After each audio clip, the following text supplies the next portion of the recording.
Hello दोस्तों, स्वागत है आपका रिच ब्रीद चैनल में। आज हम बात करेंगे बिना मेहनत के पैसे कमाने की फोर्थ टिप्स, जिसमें हम बात करेंगे रियल इस्टेट रेंटल यानी कि प्रॉपर्टी से मंथली इनकम कैसे कमाएं। देखो, प्रॉपर्टी खरीदकर किराए पर देना एक सबसे ट्रेडिशनल तरीका है और एक रिलायबल तरीका, मतलब एक भरोसेमंद तरीका है, जिसमें आपको क्या करना पड़ता है, बिना मेहनत के पैसे कमाने का एक इंडियन माइंडसेट में। प्रॉपर्टी ओनरशिप एक बड़ी सिक्योरिटी है और रेंटल इनकम एक स्टेबल पैसिव इनकम स्ट्रीम है। देखो, मैं बताता हूँ कि ये काम कैसे करता है, आपको क्या करना पड़ता है इसके लिए, है ना। तो सबसे पहले आपको करना पड़ेगा प्रॉपर्टी, मतलब प्रॉपर्टी बाय करना पड़ेगा, यानी कि प्रॉपर्टी खरीदना पड़ेगा। आपको पहले प्रॉपर्टी खरीदना पड़ेगा। उसके बाद वो प्रॉपर्टी कोई सी भी हो सकती है, रेसिडेंटल हो सकती है। रेसिडेंशियल मतलब इसमें आते फ्लैट हो गया या हाउस हो गया, और एक होता है कमर्शियल। कमर्शियल में ऐसा है, इसमें हो गया ऑफिस हो गया या शॉप हो गया। तो आप एक प्रॉपर्टी खरीदो, जो फ्लैट हो या हाउस हो या ऑफिस या शॉप हो, कोई सी भी है ना।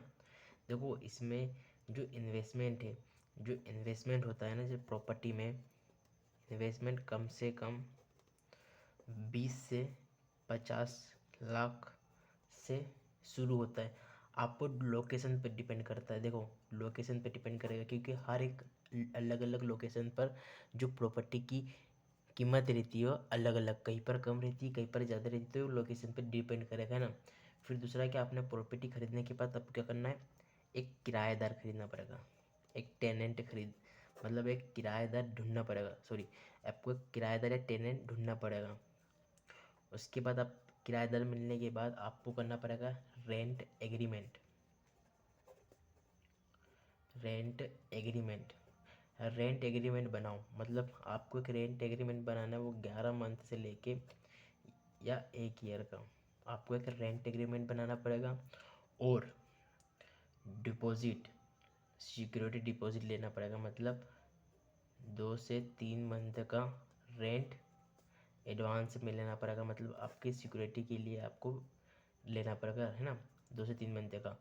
फिर हर महीने आपकी रेंट इनकम जनरेट होगी, मतलब। और आमतौर पर जो रेंट इल्ड होती है वो कैसे कैलकुलेट करते हैं, तो आपको क्या करना है, एनुअल जो आपका रेनुअल रेंट रहेगा ना, उसमें आप डिवाइड करना प्रॉपर्टी वैल्यू की, प्रॉपर्टी वैल्यू, और उसमें इंटू कर देना 100 का, तो आपकी इल्ड निकल जाएगी। आमतौर पर जो इंडियन सिटीज़ रहती है, जो इंडियन सिटीज़ रहती है, उनकी जो इल्ड होती है वो होती है 2 से 4% तक, है ना। एक एग्ज़ाम्पल बताता हूँ आपको, कि मान लीजिए 50 लाख की प्रॉपर्टी है, 50 लाख की प्रॉपर्टी है, और आपका जो मंथली रेंट आता है, मंथली रेंट कितना, कौन सा मंथली रेंट आता है, 15,000 रुपये, और ईयर का आता है 1.8 लाख रुपए, है ना, ईयरली। तो आपकी यील्ड कितनी हो गई, आपकी यील्ड हो जाएगी 3.6% यील्ड हो जाएगी आपकी। इसके अलावा कभी प्रॉपर्टी की वैल्यू बढ़ती है, तो 5 से 10% प्रॉपर्टी की वैल्यू मान लीजिए बढ़ती है, तो आपको टोटल रिटर्न मिलेगा कम से कम 8 से 14%। तो आपके लिए एक ये भी प्रॉपर्टी, मतलब प्रॉफिट है कि प्रॉपर्टी वैल्यू भी बढ़ती है हर साल, है ना। एक मैं आपको एक रियल लाइफ एग्जांपल बताता हूँ, जिससे आपको पूरा क्लियर हो जाएगा कि प्रॉपर्टी रेंट का सिस्टम क्या होता है ना। मान लीजिए एक लड़का है जिसका नाम है मोहन। मोहन एक लड़का है जिसने दिल्ली में कम से कम कितना, 35 लाख रुपए का 2 BHK फ्लैट खरीदा। उसने 10 लाख रुपए उसने 10 लाख रुपए डाउन पेमेंट किया। ध्यान से सुनो, उसने 10 लाख रुपए डाउन पेमेंट किया, और जो 25 लाख रुपए बचे उस 25 लाख रुपए का उसने बैंक से होम लोन ले लिया। क्या? होम लोन ले लिया, वो भी ईएमआई पे। ईएमआई पे उसने होम लोन ले लिया। अब जो उसकी जो ईएमआई थी, जो मोहन की जो ईएमआई थी वो मंथली थी 23,000 रुपये। ये उसकी ईएमआई की बात कर रहा हूँ मैं ना। ये उसकी ईएमआई है 23,000 रुपये मंथ की। और उसने कम से कम 9% इंटरेस्ट से कितने 20 सालों के लिए लिया था लोन, है ना। तो जो उसने फ्लैट खरीदा था, जो उसने 2 BHK फ्लैट खरीदा था 35 लाख रुपए का, उसने उसे रेंट पर दिया था। तो उसका जो रेंट आता है, फ्लैट का जो रेंट आता है मंथली का, वो होता है 18,000 रुपये मंथ का रेंट आता है ना। रेंट पर दिया है। और उसका उसने जो उसकी ईएमआई आती है 23,000 रुपये मंथ की, वो अलग।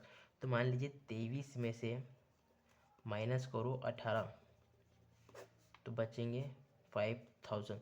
तो 5,000 रुपये का उसको क्या है, नुकसान है। 5,000 रुपये की नुकसान। बट 20 साल बाद 20 साल बाद जब उसका लोन क्लियर हो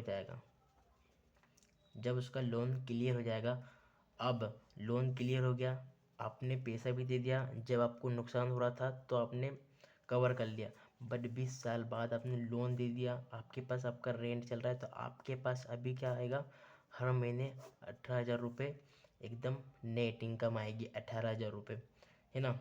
और उसके साथ ही अगर 20 साल बाद, उस 20 ईयर बाद उस फ्लैट का प्राइस, जो प्राइस है वो 35 लाख से बढ़कर 80 लाख हो जाए, तो आपको ये प्रॉफिट कम से कम 50 लाख का प्रॉफिट ये। तो आप ध्यान से समझो कि उसने क्या किया। उसने किया कुछ नहीं। उसने सबसे पहले एक फ्लैट खरीदा, 10 लाख रुपए उसने डाउन पेमेंट दिए, 25 लाख रुपए का लोन लिया, उसने एक ईएमआई बनवाई, जिसमें उसकी ईएमआई आती थी हर महीने 23,000 रुपये की ईएमआई आती थी, और 20 सालों के लिए उसने लोन लिया था, और है ना। और फ्लैट का जो रेंट था वो 18,000 रुपये उसको आता था।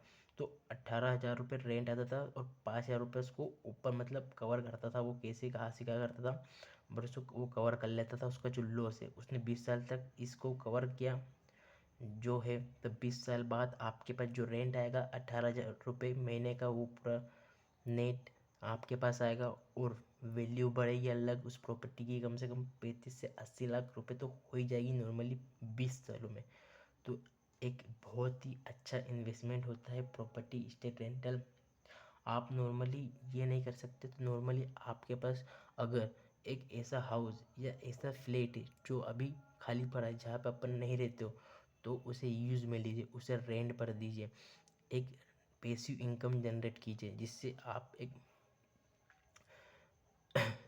एक वित्तीय स्वतंत्रता मतलब मनी फ्रीडम आपको मिलेगी आगे चल के। तो आप ये कर सकते हो रियल इस्टेट रेंटल। इसमें आपको कोई भी मेहनत नहीं करनी है, बस प्रॉपर्टी खरीदने है। आपके पास जब पैसा है तो आप इन्वेस्ट करो। आपके पास इतना पैसा है कि आप लोन नहीं ले सकते, डायरेक्ट पूरा पेमेंट कैश पेमेंट करके आप फ्लैट खरीद सकते हो, तो बहुत ही अच्छा है। इससे आपका इंटरेस्ट भी बच जाएगा, और आपका जल्दी वो रिकवर हो जाएगा। तो रियल इस्टेट रेंटल में इन्वेस्ट करो और एक पैसिव इनकम जनरेट करो। Thank you.